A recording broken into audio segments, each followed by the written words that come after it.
Good morning mga kakabsat. Ang ganda ng sikat ng araw ngayon. Tanghali na kami gumising ni CJ. Ayan pa nga siya, ayaw pa niya bumangon. Nagmumuni-muni pa. Sakto, madami akong labahin. Ang ganda ng sikat ng araw. Eto nung nga pagbaba ko, nag-aabang na yung pusa ng patruba namin. At dito yan nakikikain ay magkakape nga muna ako bago ako magsasalang ng labahin. At eto na nga kakainin ko. Ayaw naman kasi kainin ni CJ.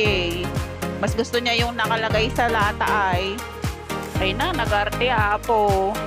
Ganyan nga pala yung laman nun. O, pareho lang naman sila pero ayaw naman niya kainin. Kaya ako na lang ang kakain. Kaya, tayo ang kape po. Coffee is life talaga, oo. Kulang talaga ang araw pag hindi tayo nagkakape, no? Ganyan din ba kayo kapag nagkakape, natutulala? Nagmumuni-muni kung ano-ano iniisip, ganon. Ayan na nga si CJ, lumapit sa akin. Tapos binibigay ko yung cookies, ayaw naman niya.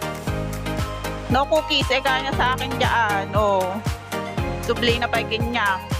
Ito na nga, umakyat na ako sa taas. Kukunin ko na yung mga labahin ko, nagadoa po. Ayan na nga, magsasalang na ako. Si mami naman nagwawalis, hindi niya alam na may camera doon. Inilagay niya lahat ng alikabok doon sa may cellphone ko. Sige.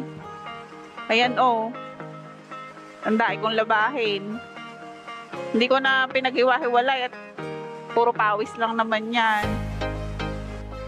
Habang nakasala nga itong labahin ko, maglilinis muna ako dito sa taas. Magwawalis-walis muna ako.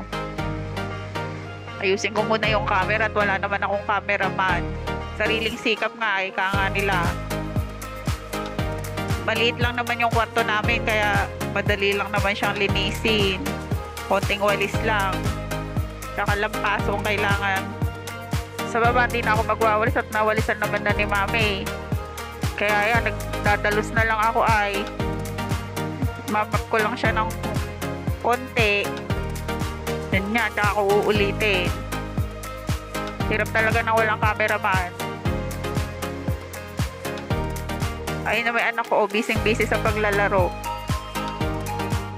Pawis na ako kakabsat dyan. Ayan, yung mga laruan ni CJ. Masaya na siya dyan sa Jenga niya. Sinusundan nga niya ako dito, So yan, nagbabanlaw na. Kinukulit niya ako, hinihiram niya yung cellphone ko. Habang nagbabanlaw na, pahinga lang muna ako at pawis na ako. Napakainit, ang aga-aga ako.